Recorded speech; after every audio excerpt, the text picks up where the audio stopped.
With the arrival of Bleach the Thousand Year Blood War Arc Part 2 comes a brand new opening and ending as well. Honestly, this is turning out to be one of the most exciting aspects of these new episodes for me. Bleach as a series has a ton of great openings and endings, and I'm loving the fact that after so many years, we're getting new ones added to the mix. The newest opening is unexpected, to say the least, but I like it a lot, and I appreciate all of the tiny details sprinkled throughout. And where the ending is concerned, I love that they seem to have flipped that and gone for a very creepy vibe instead. So in this video, I want to take a brief look at the visuals of both the new opening and the new ending, give my thoughts on them, as well as try and pick out a few cool details from the opening specifically you might have missed. But, well, we'll see either way. Before we get started on the video, guys, if you haven't hit subscribe yet, make sure to do that now for more Bleach content like this every single week. And if you enjoyed the video when you're done with it, give it a thumbs up as well to help support me and the channel. And if you want to take that support from me another step further, I do also have a Patreon as well. And as always, I want to say a massive shout out and an enormous thank you to everyone supporting me over there on Patreon. I really do appreciate each and every one of you. And of course, there will be spoilers for the Thousand Year Blood War Arc of Bleach in the video to come. Now, I was a big fan of the first opening for the Thousand Year Blood War arc. I really enjoyed the song, and I thought the visuals were excellent. It kind of gave me everything I needed and wanted from a standard Bleach opening, which is mostly just seeing the good guys fighting the bad guys. Drenching the entire opening in a blinding pink hue was definitely contentious, but to be honest, I thought it lent it a strong sense of visual identity, and I was prepared to see that direction replicated across the openings of each different core, just with a change in colour. That hasn't really happened, and in fact, I'd argue the second opening for the Thousand Year Blood War arc has really upended the expectations of many of us, leading to an opening that's bold and striking, but also divisive. The opening transforms the universe of the Thousand Year Blood War arc, taking familiar characters and scenarios from across the second Quincy invasion and dropping them into the human world.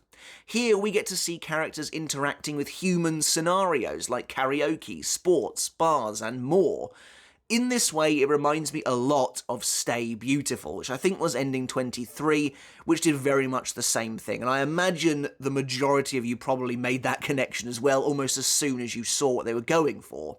The cast of characters in that ending were seemingly transported to New York, and each took up roles in the human world. That was a very novel and fun ending at the time too, so I'm more than happy to see the idea used again. Visually, I think this is a stunning opening, and while the colour blue does show up every now and then, it by no means dominates the opening like the pink hue from the first one. Instead, we're treated to this flat, yet bold, popping colour palette that really brings the characters to life. It reminds me a bit of Burn the Witch's art style from the anime. Everything feels suitably vibrant. I've seen some complaints saying the opening is messy, but honestly I think that's by design. There's a lot going on with different colours and effects, and it mirrors the chaos of the second Quincy invasion. I do love that the opening adheres to many of the usual conventions of a Bleach anime opening, like the fact we cycle through many of the upcoming fights, but it does so in its own way. I also don't think this opening is really all that much of a spoiler either, and I wonder if part of the design philosophy behind it was to avoid spoilers where possible. Like I said, it hints at several of the upcoming fights, but that's really about it. Major plot beats are mostly not present here. One thing I do love is the mixing of the Bleach universe with our universe in a meta sense, in the way many of the characters are wearing their incredibly stylish outfits Kubo gave them in his artwork on Club Outside. Many of the exclusive art pieces he draws there feature characters in everyday wear as opposed to their respective uniforms, and it's awesome seeing it brought to life here, as well as it just being very funny too, like seeing someone like Asnod skating around. Perhaps the only thing I don't like is Yhwach's hairstyle in this opening. There's something really off-putting about actually being able to see his face in full.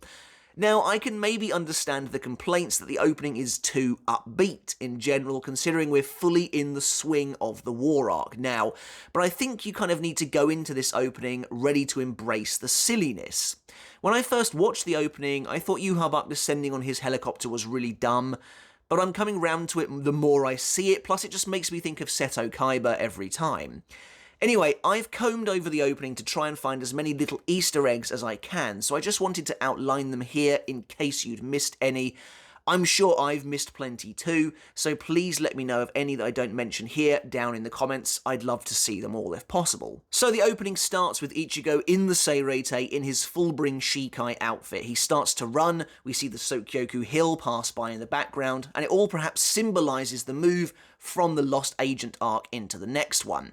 Of course, that's just speculative on my part. Some of these will be like actual little Easter eggs, some of it will be me trying to figure out what they're actually going for in regards to what's on screen. Seirete then shifts to Karakura town as Ichigo's clothes change with him, and now he's wearing an outfit designed by Kubo 4 Club Outside, which as I mentioned is a trend we'll keep seeing in these visuals. Ichigo walks on by as Uryu leaves a building behind him, of course the idea being that they are constantly missing each other in this arc, both in their supposed ideals and actually coming together until they eventually clash. However, in their two respective outfits we can see them in now, they're wearing colours that are the inverse of each other's colours in the actual story. We then see Renji serving Rukia and Byakuya at a cafe. I'm not entirely sure how that came to be, but Renji actually has his hairstyle from the very end of the series, while Byakuya's design, by the way, he looks so much like Aizen here. I had no idea who this was at first until it finally clicked. Byakuya's design comes from his death image that Kubo drew for his defeat against Asnod. If you remember from the first Cour, and actually from the last episode as well, Kubo has been drawing portraits for the major characters who have been killed off, and also apparently for the Quincy that Bambietta decided to sleep with. But as Byakuya didn't actually die, he was only brought to the brink of death, his image, unlike the rest of them, was never actually publicly released, but he does have one, and that's where this design comes from. Meanwhile, we see Basby playing basketball with Kangdu, while Askin watches them from a nearby bench. Soifon then picks up a record called The Stormbringer, which is the title of chapter 549. The same chapter she appears in first during the second invasion when she arrives to save Amida from BG9 using Shunko. Her necktie is also the same design and colour as her Obi sash in her Shinigami outfit. Meanwhile, Amida can be seen working in the store. We then get to see the Bambis all together in a karaoke booth. I absolutely love this image. I think it looks really, really nice. The colours in particular are very powerful here. Lil Toto has a G on her jumper, while Giselle has a Z on her boot. The what appear to be statistic diagrams on screen are reminiscent of the old Captain Strength quantifiers from, I think, the very first data book. That's probably not related, but if it is, that's a really cool little detail. Now next up we see Kyoraku and Zaraki drinking in a bar while Nanao is serving them drinks. At least I think it's Nanao, it could be Lisa. Nanao I would say makes more sense however, and interestingly Kyoraku isn't actually missing an eye here. Next we see Asnod and Gremmy. Asnod is dressed again in his outfit from Club Outside. Behind him on the wall, the graffiti, though mostly hidden, reads The Fear, and Fear is written on the underside of his board as well, while the graffiti behind Gremmy reads The Visionary, and seems to have almost come to life. It's drawn as though it's coming to life with arms and feet and stuff like that as well. Also, the design on Az's gloves, I don't know if this is on purpose or not, it's again maybe just speculative, but it's reminiscent of the markings you need to activate the spell Tente Kura. I'm surprised this is Gremmy's only real appearance in the opening, considering he'll probably have the biggest fight of the Cour. Hisagi is then seen having a rap battle with Ganju of all characters, while Ikaku and Yumachika are in the background. I'm not sure what the relevance of Ganju is here, but Hisagi, Ikaku and Yumachika are together because they run into each other on the battlefield just as night falls before being attacked by Mask. Ichigo is then seen standing outside of a shop called Variety Store U, which is maybe a reference to the fact that he now knows he was born of the coming together of all the different spiritual races and therefore wields all of their powers. We also see that the pilot of Yhwach's helicopter is Ugram Hashwolf, making his only appearance in the opening, and it's an absolutely tiny one at that. Yhwach arriving via helicopter as though he's about to kickstart the Battle City tournament seems to be a reference to not only taking Uryu under his wing, under his control, but also potentially taking him up towards the royal palace. As the second half of the opening begins, the fights are now shown. Interestingly, the opening really only shows fights from the earliest part of the second invasion and doesn't even so much as hint at anything really beyond Zaraki versus Gremmy, which is exactly the same as the last big trailer. Bazby launches a basketball at Hitsugaya, a clear reference to him blasting him with Burner Finger. Meanwhile, Hitsugaya's sweater vest reads Ice, while Matsumoto's shirt reads Ashes, and her hat has a cat emblem on it, which are both references to her Zanpakuto Hinako. Next, we see Kensei squaring off with Masked Masculine. It's only Kensei too, which is interesting. No Rose, and certainly no Renji. Mask has an S on his chest while he's dressed like the devil, which is perhaps a reference to the fact that he's the villain in reality. They're being watched by a crowd of James, who all have the word fan on their clothes, and they seem to have what looks like Masked Masculine face masks, though it's difficult to tell for sure. Bambietta then faces Shinji, seemingly being affected by Sakanade as she's looking shocked, and the screen spins around, which of course is another reference to Sakanade. Shinji then kicks a sign towards Bambietta that reads Dr. Mayori's Magical Clinic, which is likely a reference to Bambietta's zombification and the fact that she helps Giselle fight Mayori later on.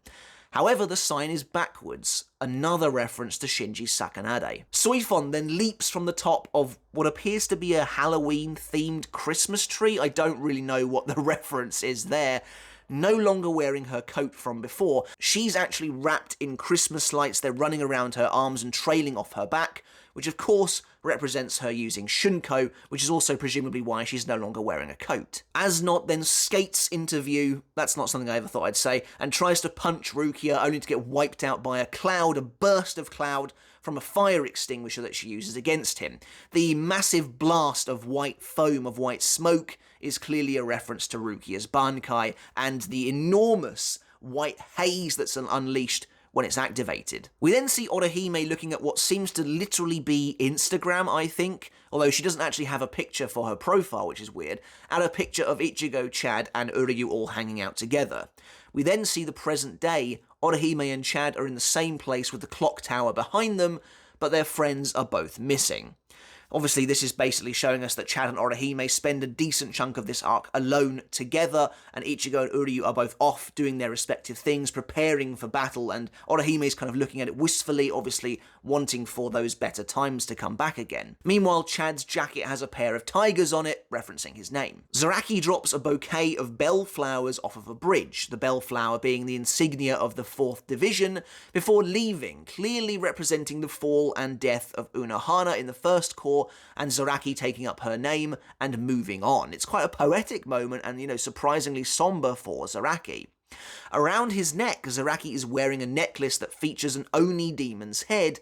It must be a reference to Zaraki's future bankai. Ichigo and Uryu then smash through a glass rooftop before facing off in what appears to be a musical showdown. Uryu, holding a violin, draws a bowstring, while Ichigo wields a double guitar, which of course transform into their respective weapons. Uryu's bowstring for his violin transforming into his arrow and bowstring for his bow and arrow, and Ichigo's dual guitar turning into his dual Zanpakuto. The scene then changes to the site of the battle itself, and at the end of the opening we return to how it's actually supposed to look, revealing Ichigo's new post-Royal Palace outfit. Uryu fires a massive arrow, while Ichigo is quite clearly shown firing a cross-shaped blast of 2 golden Getsuga. Getsuga Jujisho, our first ever look at the new ability. But that's it for the opening. There's actually quite a lot going on there, and I always love it when the team tries to include as many little Easter eggs as they can. There are a few characters I want to talk about briefly I'm surprised to not see make any kind of appearance in the opening whatsoever, considering their importance in the next slate of episodes. The first and biggest casualty, in my opinion, is Komamura. Where is he? How is he not featuring in this opening at all when his fight is one of the most important of the first half of the second invasion? For some reason, Shinji vs Bambietta is on show here, but unless they're planning on extending that fight takes up all of about 3 pages in the source material. Komamura could have, and should have, had an awesome little appearance. Maybe they thought that even hinting at his human form would have been too much of a spoiler, but then he appeared in the trailer for the Cour, so I don't really know what that's all about. But Komamura is definitely the most surprising omission for me, and it's a real shame considering he's unlikely to appear on the next two openings either. Then there's the duo of Yachiru and Isane. We have that nice moment with Zaraki Shure which references Unohana, but there's nothing in here about Yachiru, someone who also means the world to him, and she will also be disappearing too in this Cour. I guess the difference here is, unlike Komamura, there is a chance that Yachiru could still appear in a later opening even after disappearing, perhaps the opening for Cour 4, so it's maybe not as big of a deal. Next is Mayuri Kurotsuchi, who plays a huge role throughout the course of the second invasion. He could have looked really funky and cool in this style, and it would have given us a chance to see him looking, well, perhaps even a bit more normal for once. Kisuke shows up, but only briefly alongside Yoruichi, so I'm surprised Mayuri doesn't appear at all. That being said, he is at least mentioned on the sign that Shinji kicks. Finally, I'm surprised to not even get a shot of all of the Zero Division perhaps hanging out together. Again, maybe this Cour isn't going to stretch as far as we all think, but they probably should have still made a brief appearance, if anything, so we could see what outfits they all had on. Moving on to the ending, and while I have less to say here, this is an altogether totally different vibe to the opening. The entire thing is presented as a scratched out drawing, like a tapestry depicting important events. The main takeaway from this ending is, as I mentioned earlier, that it's creepy. Really creepy, which makes total sense when you consider what it's portraying. This ending revolves around the idea that the sternritter were always living in the shadows of the Seirete, the big reveal from chapter 547 and probably episode 15, and that for 1,000 years they watched and waited, while the Shinigami had no idea their greatest enemy was so close. Just seeing the very sinister, very ominous, sketchy outlines of the Quincy waiting in the darkness is fantastic, and it's given even more emphasis when you see the actual Shinigami walking around living their lives, blissfully unaware. I like how it's mostly only the buttons on their outfits that manage to bleed through the darkness too, though it means Asnot's practically a beacon for how many buttons he actually has. But it kind of opens like a fable of sorts, with Yhwach's outstretched hands holding a mess of darkness with a Quincy cross in the centre. It could be blood, likely referencing that he controls their entire race. We then see him tipping his blood onto Uryu, who towers over the rest of the Sternritter.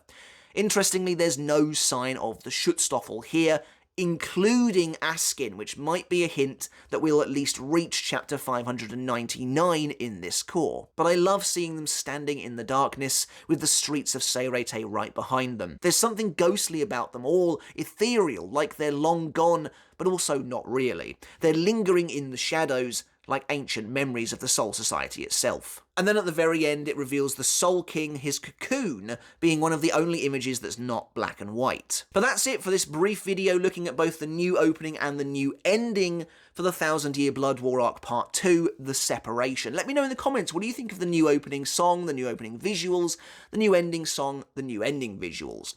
I'm not really sure where the song sits for me yet. I might still prefer the song for the first one, but I actually really like both, and the same goes for the visuals too. As far as the ending, I think I definitely prefer the ending song of the last Cour, but this video, this visual, I love it. I think it's very creepy and it works really, really well. Let me know your thoughts down in the comments below, and like I said earlier, if I missed anything from the opening, I'd love to know, so please do let me know that as well.